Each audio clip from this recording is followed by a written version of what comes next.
Hey, welcome everybody. Welcome to another edition of Bergflow's Pivot Ready Live. I'm Wesley Maria. I head up the service division for Bergflow. And again, as always, we're joined by the beautiful Amy, who runs our operations division. We encourage you guys who hasn't listened to any of these calls in the past, you're welcome to jump into our Facebook group. They're all there.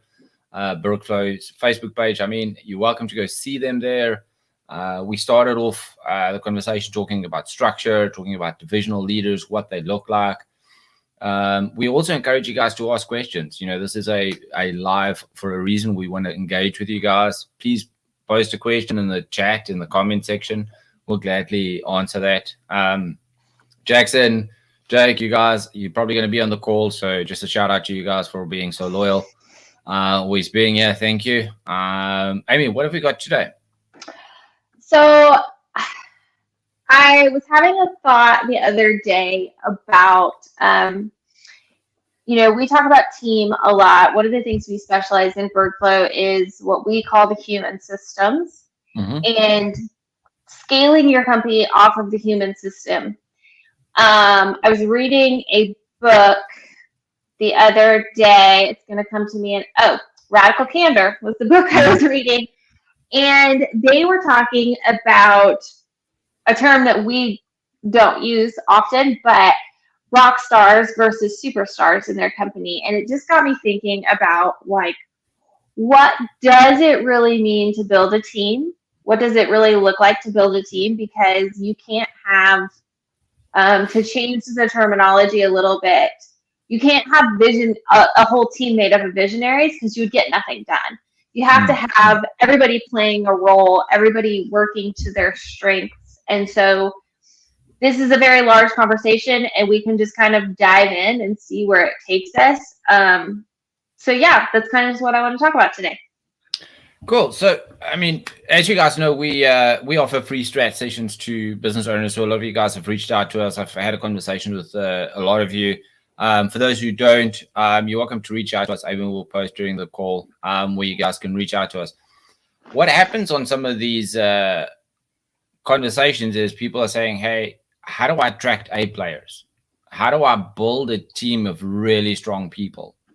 And, I was talking to one of my clients earlier today. Most of our lives is like a 12-month sprint, to get through the year, but most of us are like 9 months fit. And I see a lot of business owners get into Q4 where they're just burned out. The energy is low. They've been beaten up by the economy. They're still carrying scars from COVID. Some of their key people resigned. They couldn't hold on to them. The market is shifting. There's all these things. We always have these things that come up. The question is, what are we going to do about it? So we spoke about the feedback loop last week. Is when you have a scenario or an experience, you must be able to articulate it and identify what that is, and then ask the question, so what? So how does this affect my business? If a key person leaves, how does this affect my business? And then a lot of people get stuck between, okay, I have this realization, and then they don't know what to do next. And for me, the answer in that stems from know what you want from the position. And the same is true, we'll talk about culture in a minute, is if somebody doesn't match the culture in your business. So something happened, somebody doesn't align with the culture of your business. How did it affect your business? The key to that is, what am I going to do about it? Just replace them with another person that gets unchecked on the culture scale, that doesn't match our culture. And a lot of times it's because people assume everybody in the business knows their culture. It's like, well, that's just the way we've always done it. Or generally, this is what a realtor does. Or generally, this is what a technician does. So we just assume status quo as the norm. And then we say, well, I'll just adopt that as my culture. And I always teach clients, I say, people work for people. Yes, there's great benefits. You can work for, some of the big box companies and you have all the benefits, but people still work for people. You work with people, either on the growth side, you deal with clients, or, on the servicing side, you're actually delivering goods or delivering a service. People buy from people and people are served by people. I always explain to people like an insurance agent. Everybody's got their insurance agent. If you want good service, go to my guy. Nobody says, hey, my guy's the cheapest. My guy, my plumber, if I phone him, he's here. He comes and fixes my plumbing issue right away. So we all have this network of people that subconsciously we don't know that actually matches our culture. So being able to assess and look at the culture of your business is key to know, hey, who's going to fit in and who's not. We are key components of, and this is a phrase that gets used a lot. So two things. And the reason why I say two things is I remind myself that I have two stories to tell. Is two things. One, there's this phrase going around called, as I said it, I forgot. It is silent resignation or silent quitting. Mm-hmm. And that's one of those things, Amy, in the business world that I see often is people just have dead wood that's just there for the ancillary benefits. Well, I can't leave my job because I have a good 401k. I can't leave my job because I get paid really well, but I hate my job. One of my personal friends worked for a really big company, and they just couldn't leave because they were held hostage with the amount of money, but so unhappy in their position. And then I have other friends and they made a change and they moved on to another big franchise. I have other friends that I met years ago, and they still gripe and complain about the same thing in their lives. So nothing changes for them. So they've silently quit it at work. They just do enough so that the boss doesn't fire them, so they don't get replaced. They feel undervalued. They feel underappreciated. There's no career opportunity. There's no development. So silent quitting for me is one of those phrases that becomes very evident when you look at the culture of your business. Who has silent quitted in your business? I think I'm personally very bothered by this whole silent quitting thing, and it has less to do with what it actually is, because you described it exactly right. Like, people are held hostage by the amount of money they make or the benefits they make or anything like that. But what kills me about it is the lack of responsibility that they feel they own in that relationship. And so, but I saw something the other day where it was like people who feel appreciated are going to naturally give more in return. And I think that stems at the base of it is the company culture is a mutual relationship, not based off of we agree, not based off of even, hey, we have the exact same beliefs. It's based off of, hey, we're in this together. I'm going to take care of you. You're going to take care of me. Here's what the expectation is. And if I benefit, you benefit, and vice versa. And so I think when you're creating a culture, keep that in mind. And if you have a culture that is mutually beneficial, then the other party is more likely to step in on that. Yeah, and I'm desperately trying not to get on a soapbox here. But before I get to my point two that I mentioned earlier, is I saw this thing the other day. I was doing research for some content that I'm writing, and I came across the saying that says, we're a sad generation with happy pictures. Boom. There's a mic drop. Yeah, and for me, it's like, man, am I guilty of that? Am I living a sad life with happy pictures? And can I look at my colleague, Amy, you're a dear colleague of mine, and I'm like, am I portraying a happy picture in a sad environment? And whose responsibility is that to fix that? So one, we have to work on our relationship so that both of us, as you rightfully have said, is mutually benefiting from this relationship. But that's the expectation that you should have. I mean, Dirk spoke about that on one of our calls today, is what is your North Star? What is that thing that inspires you so that you can combat that silent quitting phrase? And then to my second point is the way that you build culture in your business is by looking at a strength-based culture. Everybody, I don't care who you are, tall, short, long, it doesn't matter. Everybody has a strength And do we foster a culture that celebrates strength? That for me is the foundation of what makes a good culture.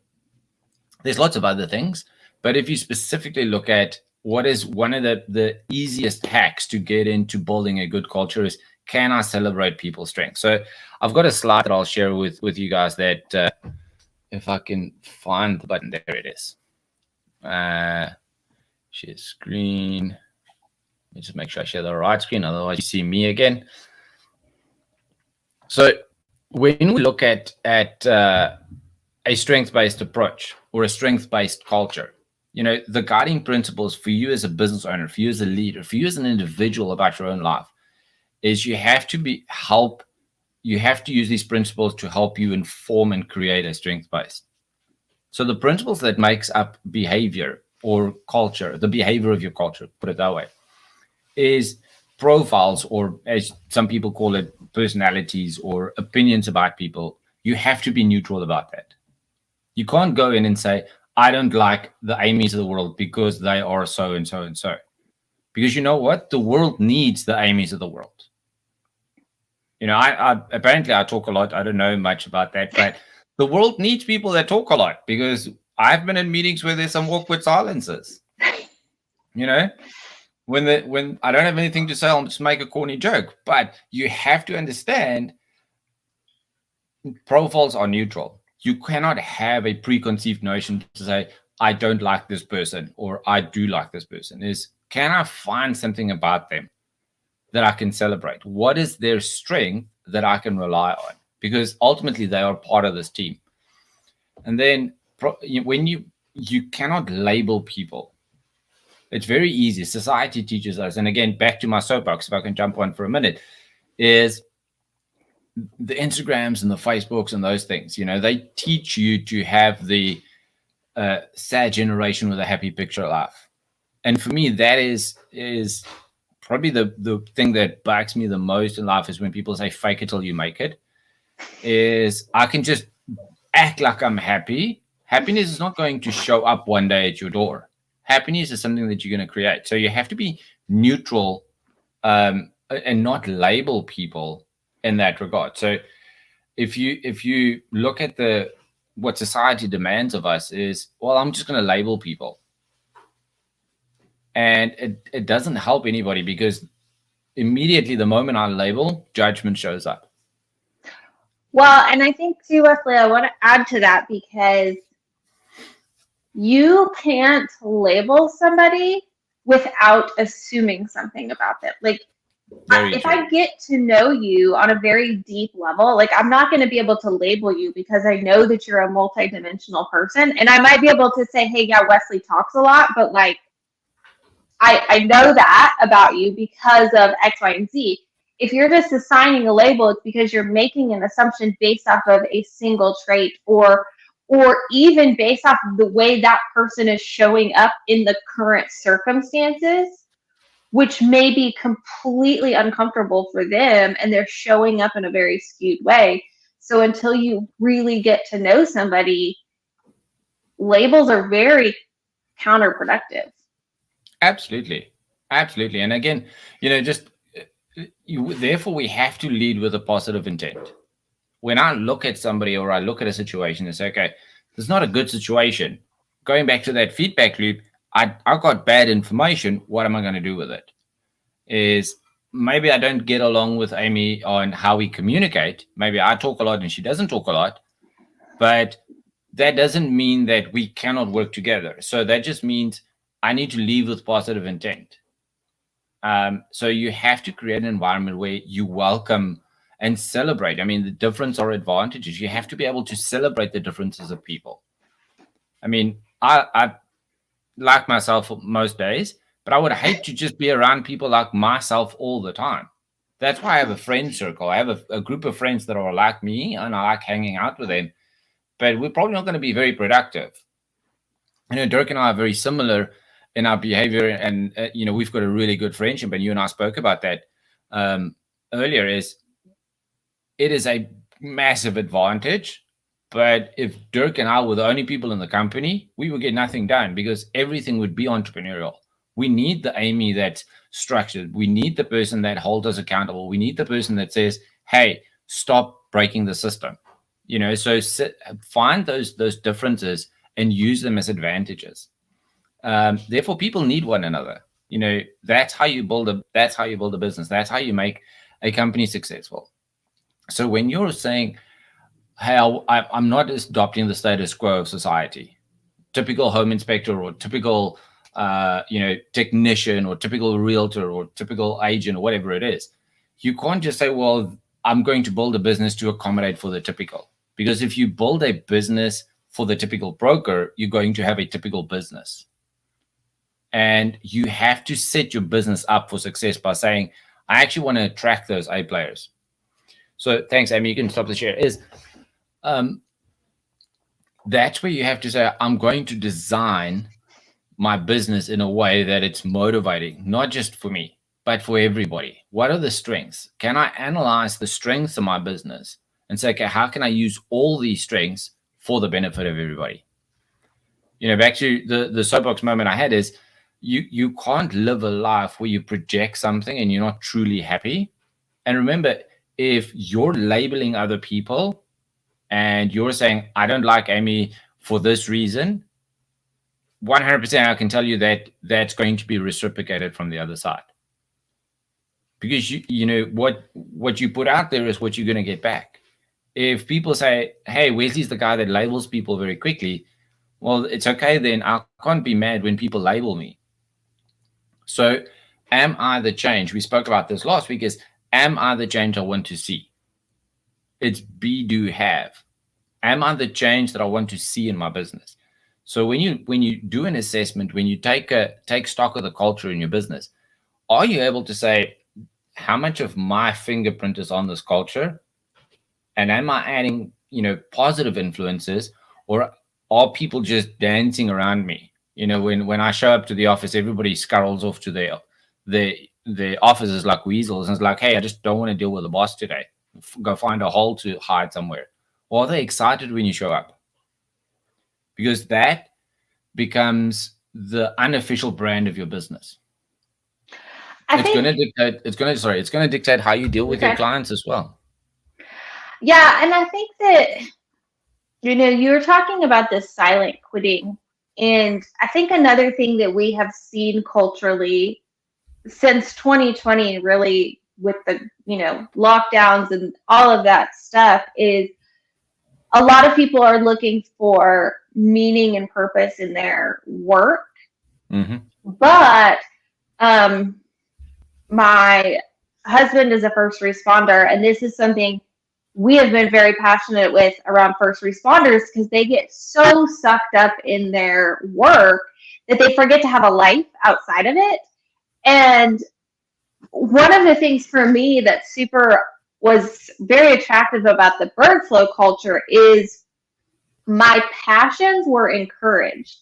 It didn't necessarily have to be part of the work, but it was like, yeah, hey, go have an adventure, go have fun. Like, we want you to have that freedom as well. And so I think it's not as black and white as people want to paint it to be.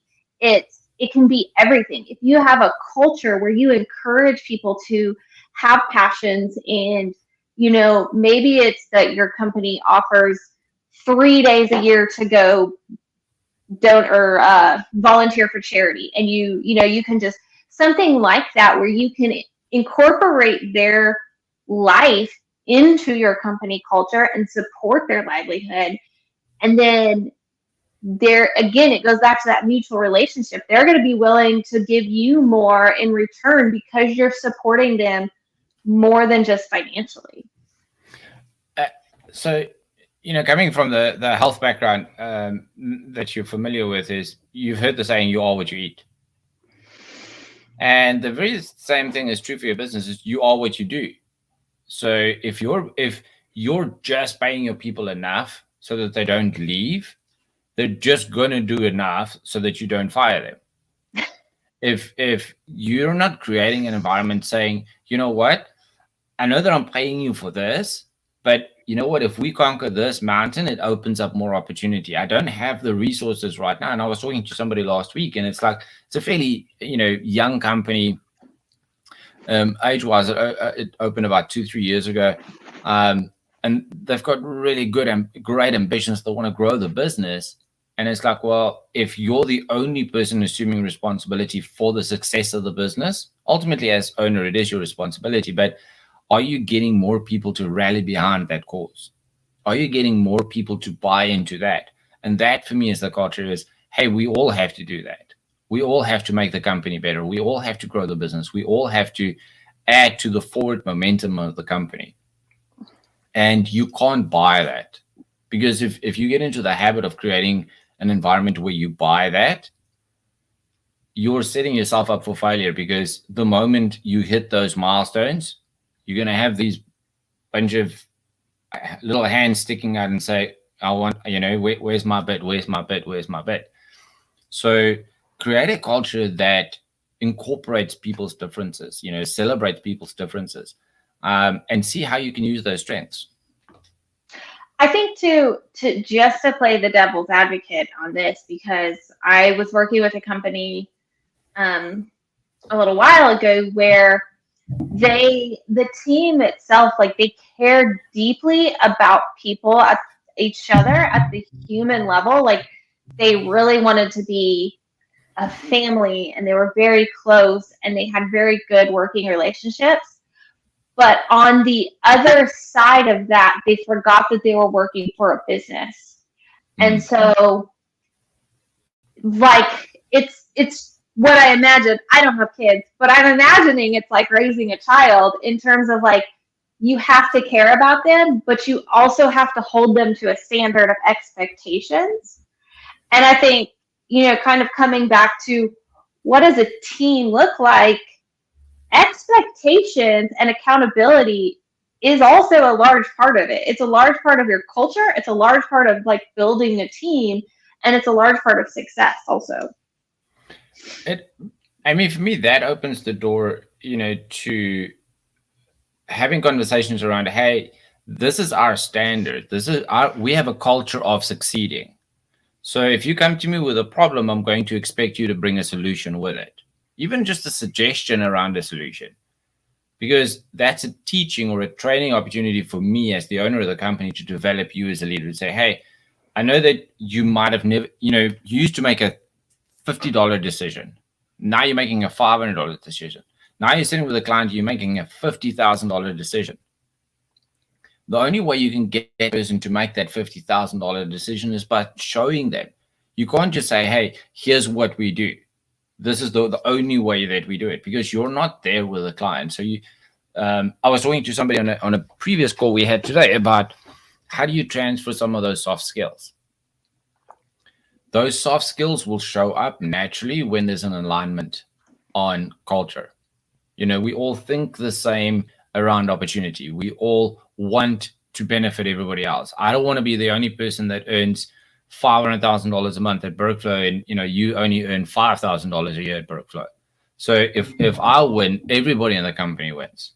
So are we able to look beyond ourselves and say, okay, well, is what I'm doing today serving the culture of the business, or am I just serving myself? I think a lot of people, back to what we said earlier, is a lot of people hide behind, well, I'll just do this to get by. I'm just going to stick it out at this company until a great opportunity comes through. And I've given many examples today of people that have done that, irrespective of how much they earn, whether it is the technician that earns $40,000, $50,000, $60,000 a year, or it's the guy that earns, $2.5 million a year as a vice president at another company. The same rule applies. Is irrespective of how much money you get, I either like the culture or I don't like the culture. And this is not for me. So, well, and I think,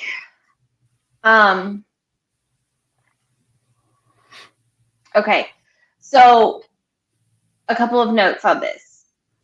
One, I just want to mention here that this really is what we do in Bergflow. Like, we really do help companies navigate this path and define it. We have proven systems, we have proven tools. So if what we're saying is resonating, then I highly encourage you to reach out to us, and we'd love to have a conversation with you. on that note, I think the next step is like you see your culture, okay, like you work to build your culture. Now, when we're talking about attracting talent and building a team, actually, oftentimes one of the hardest things to do is to articulate your culture. Yes. So give me some thoughts around that. That's a very loaded question because I only have a little bit of time. Culture is one of those things. If you cannot articulate it for yourself, it's very difficult for other people to identify it. And one of the truest statements I heard is, culture is going to show up irrespective, good, bad, or indifferent. You do have a culture. You either have a culture of pessimists, you have a culture of turnstile at the door where you keep losing people. You have a culture of people just stick around, or you have a culture of people buying into the vision of the company, or you have a culture of attracting top talent. That culture is by design. And if you just or leave by it up, accident, or by accident, yes, it's gonna show up. So you have to be purposeful around what you allow, and that's why you can't take a weakness and turn it into a strength. The whole know your strengths, work on your weaknesses is, I don't know, maybe it's great if you go to the gym. In the work environment, maybe I don't want to drop 500 pounds on my foot, because I deadlift that, Amy, quite regularly. I don't know, is when you look at your business, is what are my strengths that I have? Okay, you have a limitation. You might not be Wesley. You might not be really good at administrative stuff. So I can hire somebody that actually is good at that. But what am I good at? And for us, we've got some software that we use, and we're big proponents of being able to assess the strengths, not my perceived strengths, because people will tell you I'm good at this just because they've done it in the past. So there's a need for anybody that manages or works with other people to find a way to truly assess the strengths in the business, because you can say what full glasses do I actually have to work with. I can bring all this together in it. Then, so one of the things that we do is actually some of our clients, we've got 3 tiers of clients, but some of our higher clients, we actually do an appreciative inquiry design session. So we actually go in and say, okay, let's help you articulate the things you need to celebrate about your business. Because I can rock up and say, hey, we're a friendly company that talks a lot, but I'm actually just talking about myself.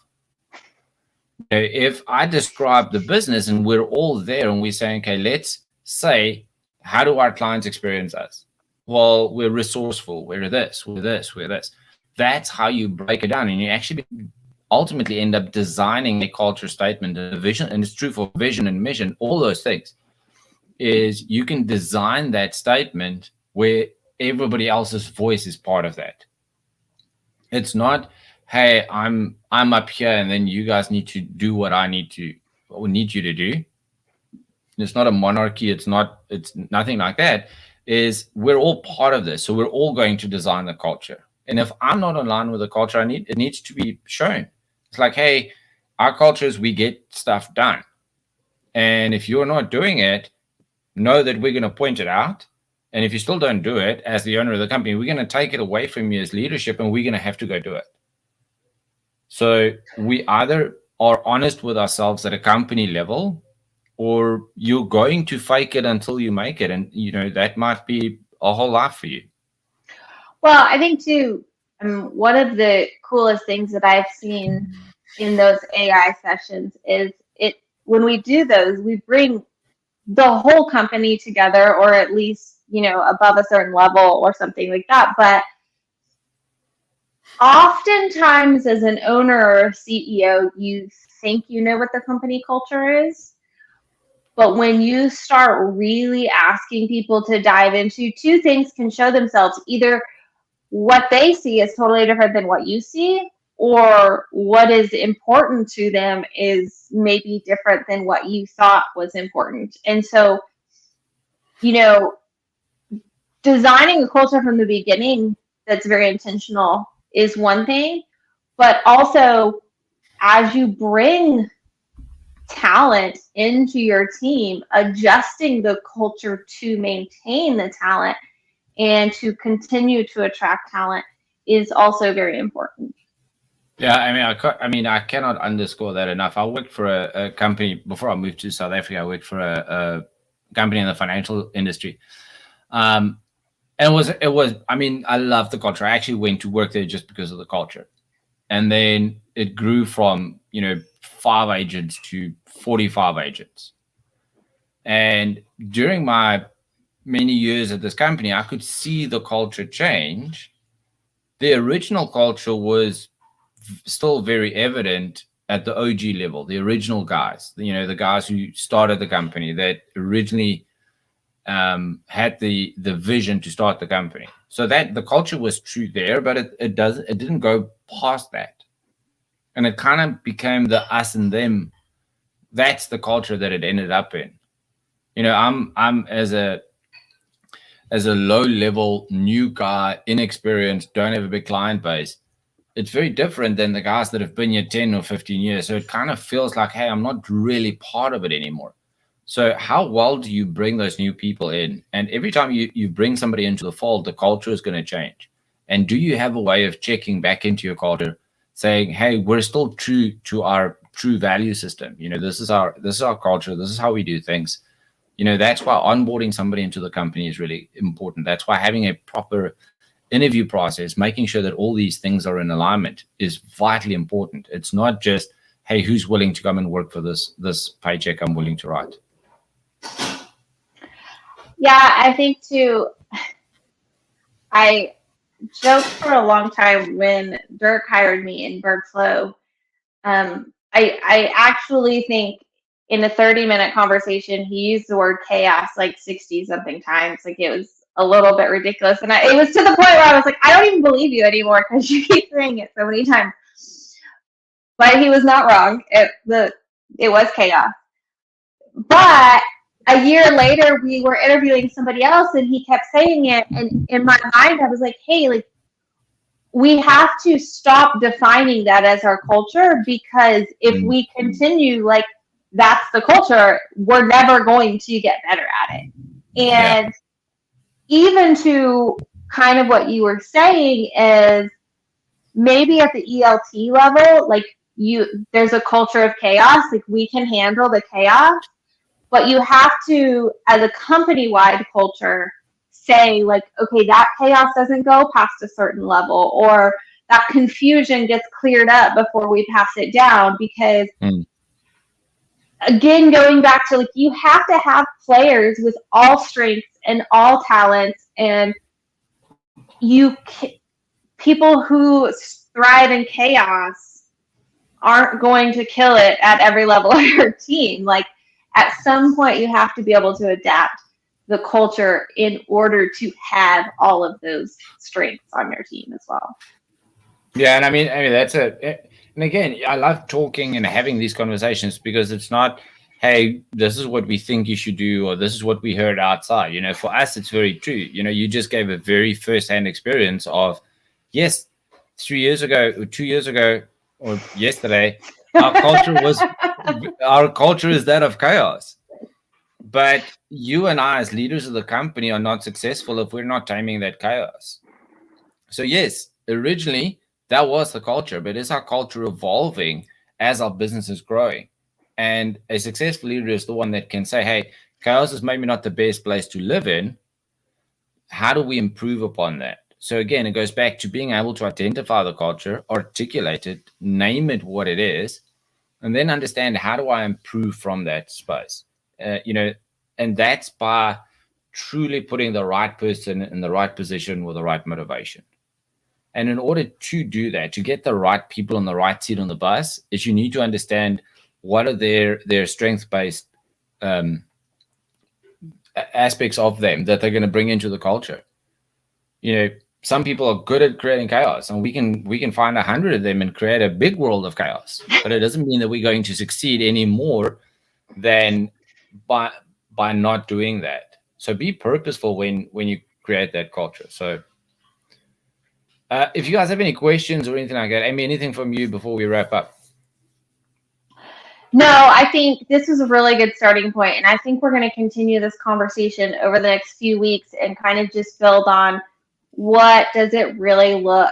Because again, as BergFlow, like we believe scaling a company, growing a company, it starts with your team, and you can't do it without a good team. And so we're going to really spend some time diving into kind of what that looks like, and hopefully the practical application and real life experience is helpful as well.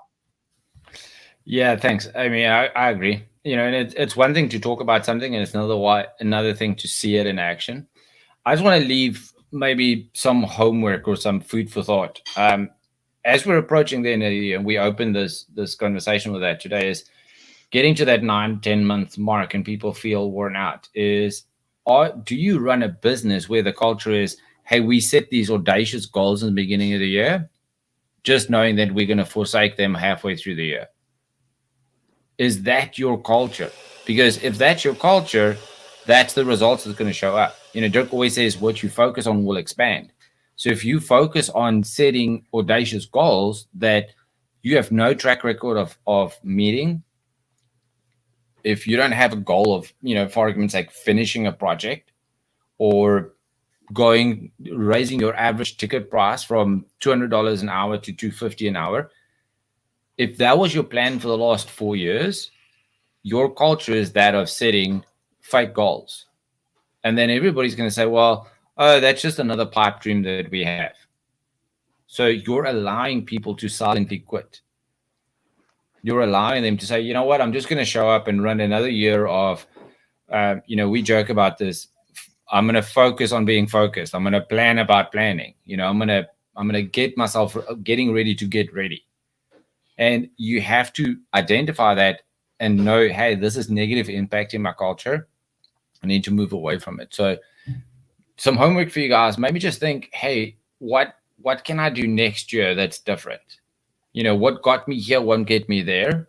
So the failure to achieve some of those objectives, I can't repeat that. So if you guys want to talk to us, you're welcome to reach out to us. The email address is on screen, contact@bergflow.com. We'd love to talk to you about your business, where you guys are stuck. I've had some really great conversations and met some really great people. We're also putting up some training events. We've got a training event coming up in a little while. So if you guys actually want to know how to train people, that's what I do. If you want to know how to hire people, we've got a training coming up in November called Talent Acquisition Systems Training. Amy's busy typing the details on there as I speak, because I forgot to tell her that I'm going to talk about that. Chaos that we spoke about is I'm hosting a training that's specifically around talent acquisition systems. Did I spell it wrong? Probably. Me talking and spell checking at the same time is probably not the best thing to ask me to do. The word acquisition, that's not spelled right. Okay. Talent acquisition system. So if you guys want to jump into that training, reach out to us at that email address. We'll put you in contact with the sales guys. We'd love to see you there. It's a 2-day training where we're going to cover not just how to hire people, but why you need to hire. This conversation expanded. Knowing how to set up the MVVC in your company, knowing what the need of the position is, how to look at the return on investment, how to have actual proper interview skills, how to set goals for that individual, how to set goals for the position, how to marry those two, look at some of the behavioral psychometrics. So it's an absolutely jam-packed training for 2 days. If you guys are interested, you're welcome to reach out to us at contact@bergflow.com, and Amy will send you some information. Yes. Thank you guys for listening to us. We encourage you guys, if you know any other companies that will benefit from this, please feel free to share. It's not the YouTube thing that says share, click the link below. But if you guys want to share this, too. Oh, you can do that. Okay, so you can share, click, subscribe, do all the stuff that you can do. We'd love for you guys to get the word out there. We love meeting business owners. We're passionate about helping business owners succeed in business and really setting the trend of what it's like running a good and successful service-based company. So Thank you guys for joining. Thank you, Amy, for hosting. Always a pleasure talking with you.